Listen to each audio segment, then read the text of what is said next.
continued to cry. "I'm so sorry, Alana," he whispered hoarsely. "So sorry." She floated over and circled us a few times. I worried she didn't recognize me. I'd been 5 when she'd died, and now I was 40. "I'm Daisy," I told her, as she hovered in front of me and studied my face. "I know," she replied. "I'm your mother." I giggled. "I know." "You're stunning," she whispered. "So are you," I said. She tilted her head to the side and laughed. The sound hit me in the gut and went straight to my heart. "Silly girl," she said, touching my nose, then looking at the man she'd loved more than any other. "Michael." "Alana," he replied. My mother's attention was now completely focused on him. The love between them was undeniable. I was heartbroken that he wouldn't be able to feel her touch like I could. Only a death counselor could experience the touch of a ghost. Archangels didn't have that gift. "I'm sorry, Michael," she said. "I did what I had to do." He nodded and reached for her. His hand went through her, but he kept it extended. "I would have done the same in a heartbeat," she smiled. "I know." "Mom," I said, hating to interrupt them, but worried that Clarissa might show up unexpectedly. I was desperate to spend time with her and get to know her, but risking her afterlife for my needs was not going to happen. "Are you ready to go into the light?" "No, Daisy. I'm not," she said. Her answer terrified me and made me want to sob with joy. "Alana," Michael said, clearly as torn as I was, "it's not safe for you here." Again, she tilted her head and smiled. "It's never been safe," she replied. "And that has never frightened me. What frightens me is that Daisy isn't safe.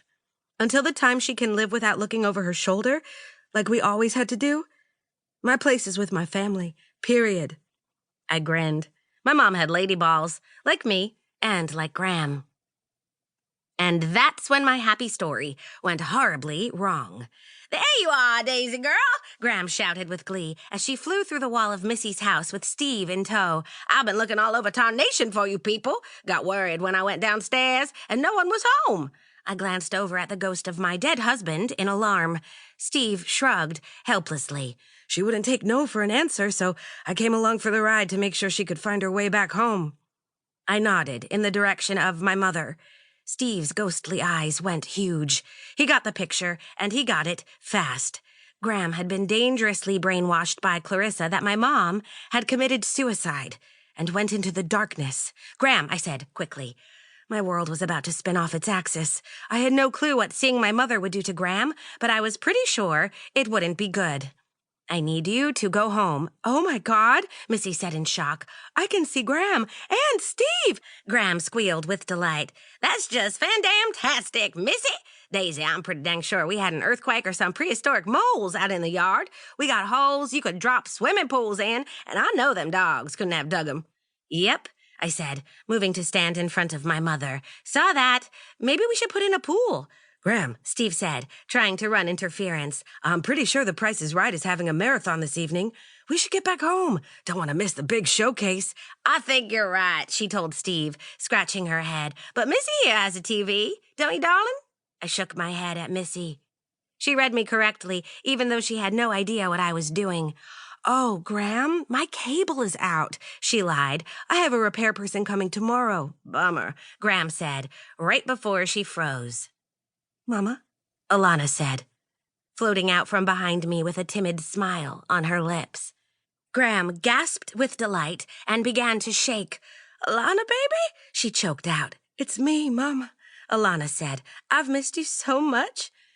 Graham's smile turned into a pained grimace, and her body began to convulse brutally.